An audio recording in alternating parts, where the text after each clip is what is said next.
Hello बच्चों, welcome again to biology by Faiz sir. बेटा मैं फैज आप अपने चैनल पे फिर से आपका वेलकम करता हूँ। आज का बेटा जो टॉपिक है वो बहुत ही इंटरेस्टिंग है, बहुत ही अच्छा टॉपिक है। पढ़ने में भी अच्छा लगेगा, समझने में भी अच्छा लगेगा। जैसा कि आपने थंबनेल देखा होगा, इससे आसान कुछ नहीं। तो जैसे मैंने पहले वीडियो बनाया है वहाँ पे भी आपने देखा होगा मैंने कितनी आसानी से आप लोग को सारी चीज़ें समझाई हैं। आज भी उससे ज़्यादा आसानी से आपको सारी चीज़ें समझाऊंगा, ठीक है। तो इस वीडियो को पूरा देखिए, मेरे साथ बने रहिए। चैनल पे नए हैं तो चैनल को सब्सक्राइब कर लीजिएगा, और वीडियो पूरा देखने के बाद अच्छा लगे तो लाइक कर दीजिएगा। अभी तक बेटा हम लोगों ने जो चीज़ें पढ़ी हैं वो पढ़ी हैं। सबसे पहले फूड लिया, फूड का डाइजेशन किया, डाइजेशन के बाद वहाँ पर एब्जॉर्प्शन किया न्यूट्रिएंट का, और न्यूट्रिएंट के एब्जॉर्प्शन के बाद अब हमें क्या करना था, हमें एनर्जी बनानी थी। हमने एनर्जी बना ली है, ठीक है। लेकिन इन दोनों के बीच में एक टॉपिक रह जाता है, ट्रांसपोर्ट। न्यूट्रिएंट एब्जॉर्ब होने के बाद ट्रांसपोर्ट होते हैं, तभी जाकर के एनर्जी बनती है। बिना ट्रांसपोर्ट के एनर्जी नहीं बनेगी। तो आज का टॉपिक शुरू करते हैं, ट्रांसपोर्ट इन ह्यूमन बींग्स। चलिए देखते हैं, ये कुछ ब्रीफिंग है मेरे बारे में। तो ट्रांसपोर्ट के लिए हमें दो चीज़ें चाहिए होती है। एक हमें चाहिए होता है एक लिक्विड जिसके सहारे चीज़ें ट्रांसपोर्ट हो, और यहाँ पर वो लिक्विड है ब्लड। बिना ब्लड के न्यूट्रिएंट्स का ट्रांसपोर्ट नहीं होगा, कार्बन डाइऑक्साइड का ट्रांसपोर्ट नहीं होगा, ऑक्सीजन का ट्रांसपोर्ट नहीं होगा, किसी भी चीज़ का ट्रांसपोर्ट नहीं होगा, ठीक है। तो blood is the carrier for various substance in our body, ठीक। अब ब्लड के देखिए पार्ट्स देखें, ब्लड के क्या क्या पार्ट है। ब्लड के दो पार्ट होते हैं, एक लिक्विड पार्ट होता है जिसको प्लाज्मा कहते हैं, दूसरी ब्लड सेल्स होती हैं। प्लाज्मा में ये ब्लड सेल्स तैरती रहती हैं। ये प्लेटलेट्स अभी काट दीजिए, अभी इसकी ज़रूरत नहीं है, गलती से लिखा जाता है कभी कभी, ठीक है। तो देखिए प्लाज्मा चाहिए, अब उस प्लाज्मा में ब्लड सेल्स होती हैं। अब ये प्लाज्मा क्या होता है, ये प्लाज्मा हल्के येलो कलर का एक लिक्विड होता है जो ब्लड का 55% बनाता है। 55% ब्लड का पार्ट प्लाज्मा होता है। अब प्लाज्मा क्या होता है, लिक्विड होता है। उस प्लाज्मा का जो मेन कंपोनेंट होता है वो होता है वाटर, ठीक है। ज़्यादातर उसमें 80-90% वाटर ही होता है प्लाज्मा में। अब उस वाटर में देखिए क्या क्या घुला होता है। उस वाटर में घुला होता है आपका food, carbon dioxide, nitrogenous waste, ठीक है। इसके बाद एंटीबॉडी है, हार्मोन है, एंजाइम है, न्यूट्रिएंट्स हैं, सारी चीज़ें इस प्लाज्मा में घुली रहती हैं, और इस डिज़ोल्व फॉर्म में, घुले हुए फॉर्म में वो एक जगह से दूसरी जगह ट्रांसपोर्ट होती हैं, ठीक। तो ये था प्लाज्मा की बात। अब इसके बाद जो हमने देखिए यहाँ पर नाम लिया है एंटीबॉडी का। एंटीबॉडी भी प्लाज्मा में ही बनती है, इसीलिए आजकल कोविड के ट्रीटमेंट में प्लाज्मा थेरेपी यूज़ की जा रही है, ठीक है। उसका ट्रायल चल रहा है, प्लाज्मा थेरेपी का ट्रायल चल रहा है। एंटीबॉडी वो प्रोटीन्स होती हैं जो एंटीजन, जो क्या कहते हैं, डिजीज़ कॉज करने वाले एजेंट को ख़त्म करती हैं, ठीक है। अब देखिए यहाँ पर हम सेल्स की बात करें, प्लाज्मा हमने पढ़ लिया, अब सेल्स की बात करें तो तीन तरीके की सेल्स पाई जाती हैं, red blood cell, white blood cell और प्लेटलेट्स। तीन तरीके की सेल होती हैं जो हमारे प्लाज्मा में घुली रहती हैं।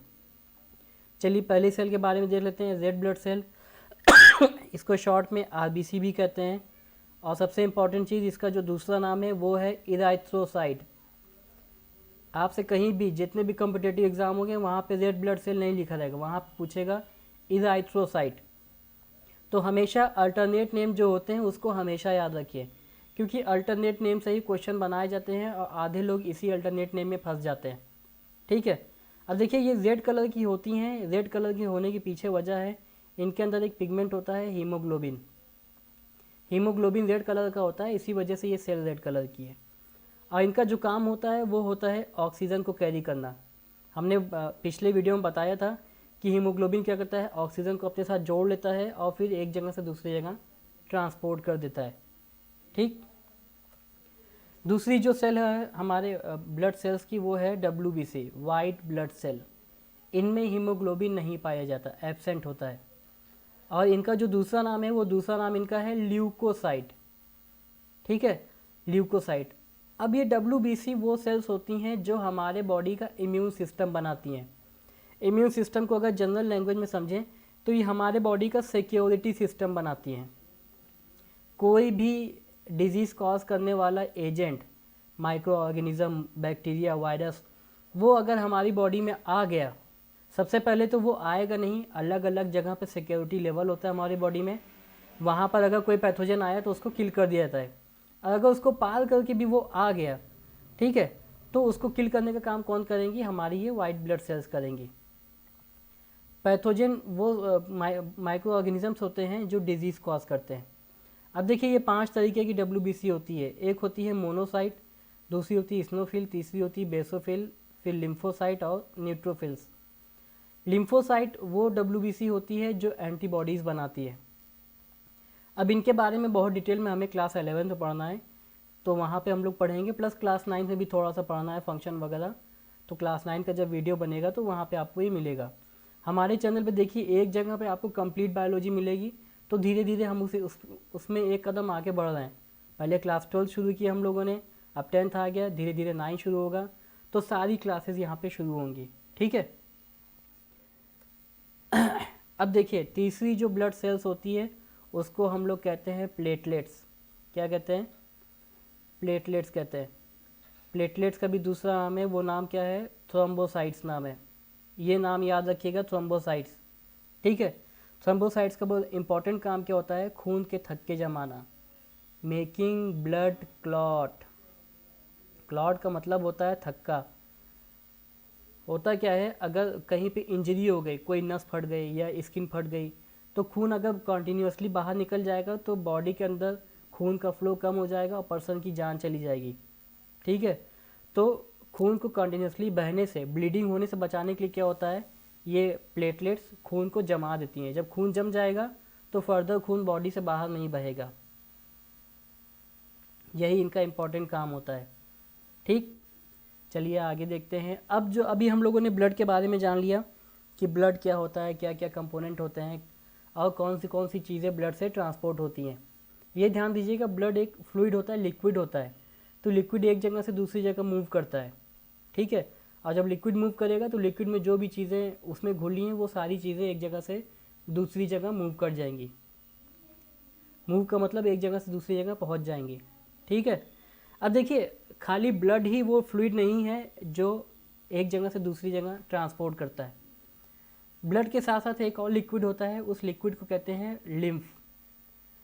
लिम्फ वो लिक्विड होता है जो ब्लड से निकल करके टिश्यू में चला जाता है। ध्यान से इसको समझिएगा, जब आपको डायग्राम से समझा रहे हैं वही सारी चीज़ें यहाँ पर लिखी हुई हैं। हमारा ये एक ऑर्गन है, मान लीजिए ऑर्गन ये हमारा लीवर है, हमने मान लिया कि ये हमारा लीवर है, ठीक है। और हमने आप लोग को सेल वाले कॉन्सेप्ट में बताया था, अगर आपने नहीं देखा है तो उस वीडियो का लिंक मैं इस डिस्क्रिप्शन में दे दूंगा, आप सेल का कॉन्सेप्ट का देख सकते हैं। अब लीवर जो होगा, लीवर एक पर्टिकुलर सेल का बना होगा। कोई भी ऑर्गन हो वो एक पर्टिकुलर सेल का बना होता है, सेल का, टिश्यू का। एक से ज़्यादा अगर सेल उसमें आ गई तो वो टिश्यू कहलाती हैं। और सेल के बीच में जो खाली जगह होती है इसको कहते हैं इंटरसेलुलर स्पेस। क्या कहते हैं? Intercellular space.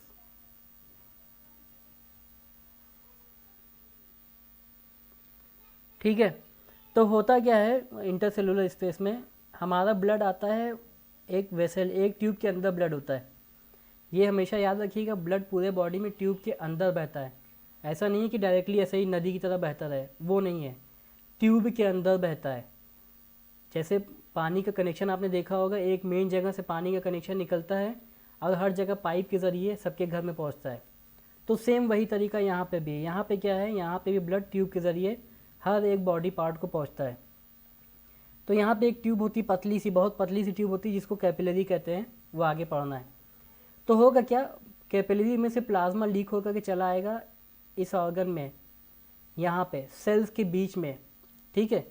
वो सेल्स के बीच में चला आएगा और उस प्लाज्मा में आपको पता है कि एंजाइम होते हैं, हार्मोन होते हैं, न्यूट्रिएंट होते हैं, सारी चीज़ें होती हैं।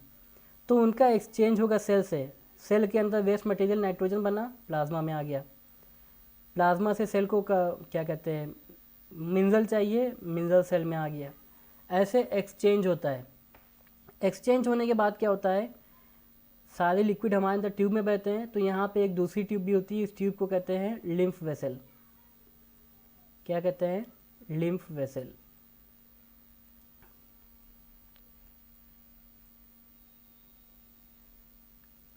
ठीक है, यहाँ से प्लाज्मा कलेक्ट होकर के, सॉरी, ये जो लिम्फ फ्लूइड है, जब ये प्लाज्मा लीक होकर के चला गया टिश्यूज़ के बीच में, तो अब ये लिम्फ फ्लूइड कहलाएगा।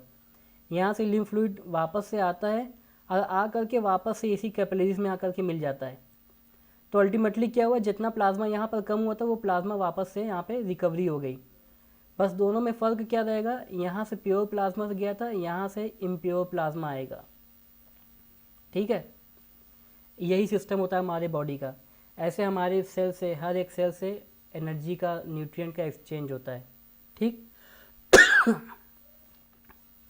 इसके बाद क्या होगा, वेसल्स क्या करेंगी, ये जो कैपिलरीज हैं, कैपिलरीज दो तरीके की हैं, तीन तरीके की हैं, आगे हम लोग पढ़ेंगे। तो जो इम्प्योर वाला ब्लड होगा वो ब्लड जाएगा हार्ट में, हार्ट से पूरे बॉडी में जाएगा, फिर वहाँ पर ऑक्सीजन चाहिए तो लंग में जाके ऑक्सीजन मिलेगा। अब ब्लड को फ़िल्टर करना है तो ब्लड किडनी में जाकर के फ़िल्टर हो जाएगा। ठीक है, तो लिम्फ का दूसरा नाम भी है टिश्यू फ्लूइड। एग्ज़ाम में आपसे टिश्यू फ्लूइड पूछ लेगा तो ये मत कहिएगा ये नया टर्म कहाँ से आ गया, ये फैज सर ने नहीं पढ़ाया। तो मैं ऐसा काम नहीं करता, मैं आप लोग को सब पढ़ाऊँगा। बस जो अल्टरनेट नेम है उसको हमेशा याद रखिएगा, एग्ज़ामिनर आप लोग को परेशान करने के लिए। एग्ज़ामिनर जानता है कि आप लोग अल्टरनेट नेम याद नहीं रखेंगे और वो वही दे के पूछ लेता है। ठीक है, तो अब यहाँ पे इसके बारे में कुछ ब्रीफिंग है कि इसमें रेड ब्लड सेल नहीं होती है, इसमें प्रोटीन तो होती है लेकिन प्लाज्मा से कम होती है। ये हमारे बॉडी के सिक्योरिटी सिस्टम में भी हेल्प करता है कि अगर कोई प्लाज्मा में एंटीबॉडी होती है और अदर सेल्स भी होती हैं किल करने वाली, तो कोई भी पैथोजन अगर सेल में आ गया तो उसको भी ये किल कर देंगी। बाकी वही सारी चीज़ें लिखी हैं। Return to the blood capillaries. ठीक है, तो ये दूसरा फ्लूइड था लिम्फ। इसका भी इम्पॉर्टेंट रोल होता है ट्रांसपोर्ट में और सारी चीज़ों में। अब हम लोग को पढ़ना है उन वेसल्स के बारे में जिनके अंदर ये फ्लो करते हैं, वो वेसल्स जिनके अंदर ब्लड फ्लो करता है। तो सबसे पहले वो वेसल आती है आर्टरी। तीन वेसल्स होती है, आर्टरी, वेन और कैपिलरीज। सबसे पहली जो वेसल है वो है आर्टरी है। आर्टरी के बारे में देखिए कुछ ब्रीफिंग जान लेते हैं। आर्टरी की बात करें तो आर्टरी वो वेसल्स होती हैं जिनमें ऑक्सीजनेटेड ब्लड होता है। ऑक्सीजनेटेड ब्लड वो ब्लड होता है जिसमें ऑक्सीजन ज़्यादा हो, कार्बन डाइऑक्साइड कम हो। ठीक है, तो आर्टरी क्या करती हैं, ऑक्सीजनेटेड ब्लड लेती हैं। कहाँ से लेती हैं, carry blood away from the heart to the whole body. हमारे हार्ट से ऑक्सीजन वाला ब्लड लेती हैं और पूरे बॉडी में सप्लाई कर देती हैं। अब क्योंकि इनके अंदर जो ब्लड फ्लो करता है वो बहुत प्रेशर से करता है, तो इसीलिए थिक वॉल्ड होती है, मोटी होती है। इनकी मोटाई ज़्यादा होती है, थिक वॉल्ड होती है, और इनका जो ल्यूमेन होता है वो पतला होता है। आप लोगों ने फिजिक्स में पढ़ा होगा, pressure is equal to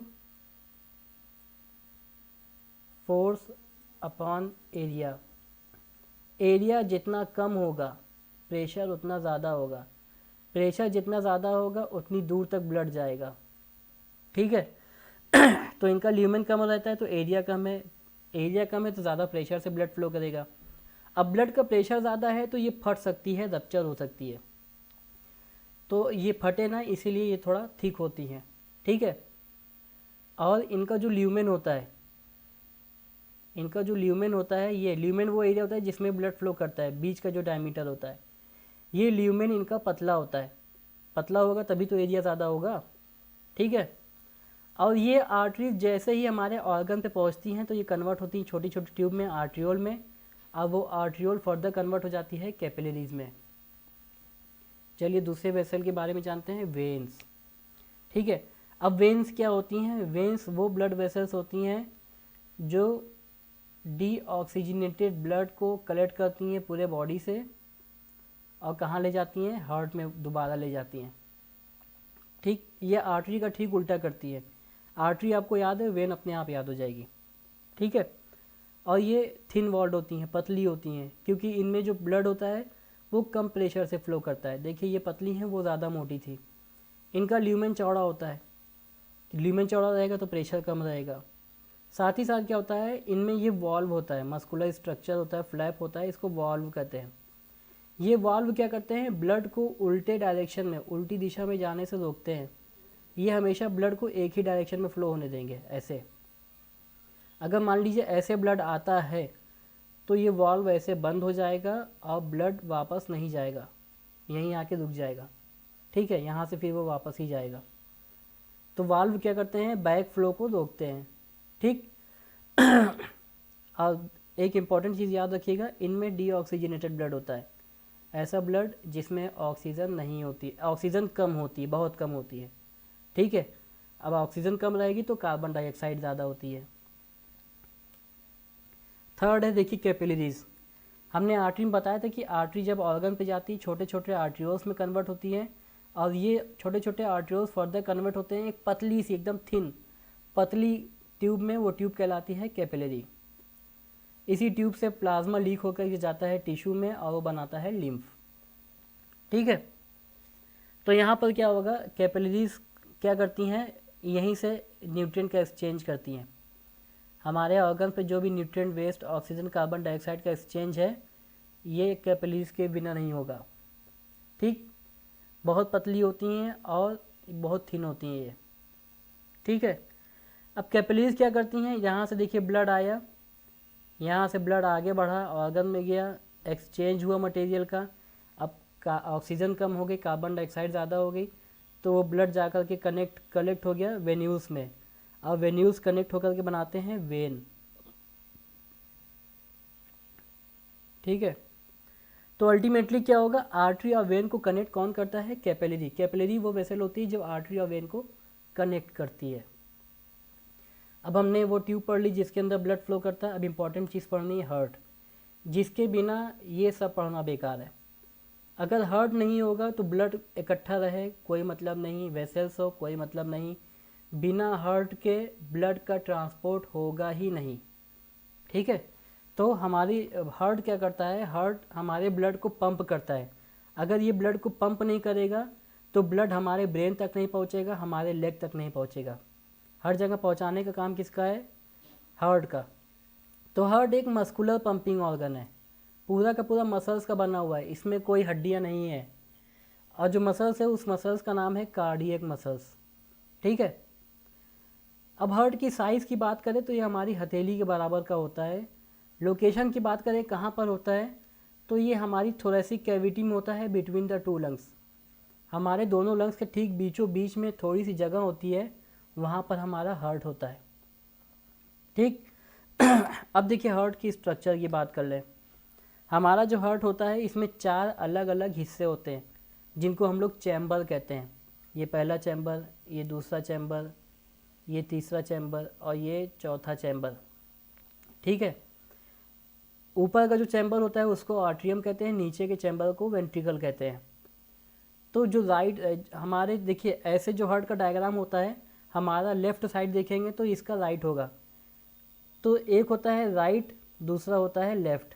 right और right atrium right ventricle, left atrium left ventricle. ठीक, राइट वाले में जो ब्लड होता है वो डीऑक्सीजनेटेड होता है, कम ऑक्सीजन वाला। लेफ़्ट साइड में जो ब्लड होता है वो ऑक्सीजनेटेड होता है, ज़्यादा ऑक्सीजन वाला। और दोनों को बीच में एक दीवार होती है जिसको सेप्टम कहते हैं। ये सेप्टम क्या करती है, ऑक्सीजनेटेड डीऑक्सीजनेटेड को अलग अलग रखती है। ठीक है, तो ये कुछ बेसिक चीज़ें थी। और देखिए जैसे हमने देखा था कि वेन में वाल्व होता है जो खाली एक डायरेक्शन में ब्लड का फ्लो कराता है, यहाँ पे भी जगह जगह पे वाल्व होते हैं, 4 वाल्व होते हैं, और ये वाल्व यहाँ पे वही काम करते हैं, ब्लड को सिर्फ एक ही डायरेक्शन में जाने देते हैं।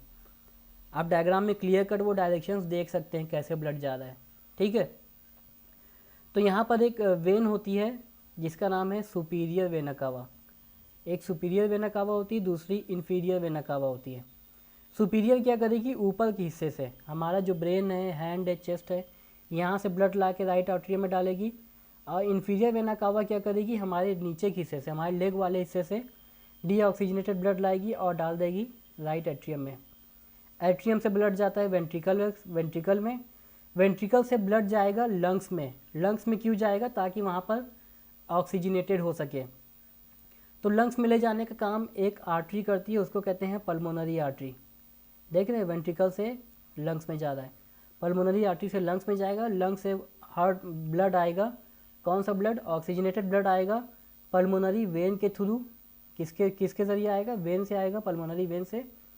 वो आएगा हमारे लेफ्ट एट्रियम में, लेफ्ट एट्रियम से हमारे वेंट्रिकल में, लेफ्ट वेंट्रिकल में, और लेफ्ट वेंट्रिकल से मेन आउटा से पूरे बॉडी में सप्लाई हो जाएगा। ठीक है। पल्मोनरी का देखिए मतलब क्या होता है, पल्मोनरी वर्ड आप लोग समझ लीजिए, बहुत इंपॉर्टेंट टर्म है ये। पल्मोनरी का मतलब होता है लंग्स। तो जहाँ पे पल्मोनरी वर्ड यूज़ किया जाए इसका मतलब है वो लंग्स से रिलेटेड बात की जा रही है। ठीक, यही सारी चीज़ें यहाँ पे लिखी हुई हैं। जो भी चीज़ें मैंने आपको बताई है वो सारी चीज़ें यहाँ पे लिखी हुई हैं, ताकि आपको नोट्स बनाना हो तो आप नोट्स बना सकते हैं। क्योंकि होता क्या है, अभी आपने वीडियो देखा, आप 1-2 दिन बाद भूल सकते हैं, लेकिन नोट्स में रहेगा तो आप रिवाइज़ कर सकते हैं। और अगर नोट्स भी नहीं पढ़नी तो मेरा वीडियो फिर से देख सकते हैं, फिर से देखेंगे, सारी चीज़ें रिवाइज़ हो जाएंगी। ठीक है।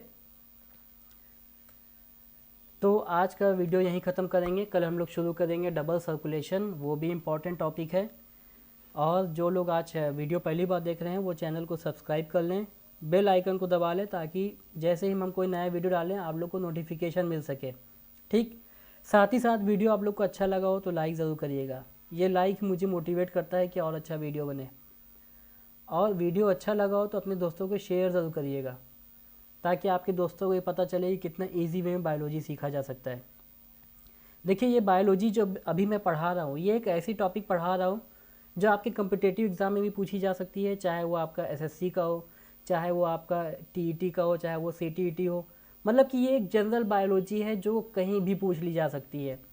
प्लस ये जनरल बायोलॉजी है तो कोई भी चाहे इसको लर्न कर सकता है, चाहे वो आपके माँ बाप हो, चाहे वो आपके भाई बहन हो, चाहे आपका भाई मैथ ग्रुप का हो, चाहे आपका भाई कॉमर्स ग्रुप का हो। ठीक है, कोई भी लर्न कर सकता है। तो इसीलिए आप ज़्यादा से ज़्यादा इस वीडियो को शेयर करें और लोगों से कहें कि ईजी वे में बायोलॉजी सीख लें। ठीक, तो आज का लेक्चर मैं यहीं ख़त्म करता हूँ, कल हम लोग